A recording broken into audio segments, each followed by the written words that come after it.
வணக்கம். நான் கீதா அன்பழகன். இன்று ஆஷாட நவராத்திரி முதல் நாள் ஜூலை 6ஆம் தேதி வருகின்றது. அன்றைய நாளில் நம்ம செய்ய வேண்டிய ஒரு பச்சிலை அபிஷேகம்தான்.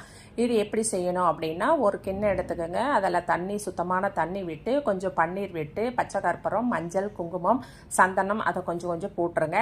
அது கூட நீங்கள் வெற்றிலை, துளசி, மாவிலை, வில்வம், மருதாணி, செம்பருத்தி இலை, செவ்வரளி இலை, தாழம்பூ இலை, பாரிஜாத இலை, வேப்பிலை, அசோக இலை, அந்த மாதிரி உங்ககிட்ட என்னென்ன மூலிகை கிடைக்கிறதோ, அருகம்பில் அத்தனையும் சேர்த்து ஒன்றாக ஊற வைத்து 4 மணி நேரம் வடிகட்டி அபிஷேகம் செய்யலாம். அப்படி இல்லைன்னா மிக்சியில் போட்டு அரைச்சி அந்த விழுதை கொண்டு அபிஷேகம் செய்யலாம். இந்த மாதிரி அபிஷேகம் செய்யும் பொழுது, நாம் சரஸ்வதியாக நினைத்து செய்யும் பொழுது, நாம் தடைப்பட்ட கல்விகள், குழந்தைகள் படிப்பில் ஆர்வம், நல்ல ஞாபகத்திறமை,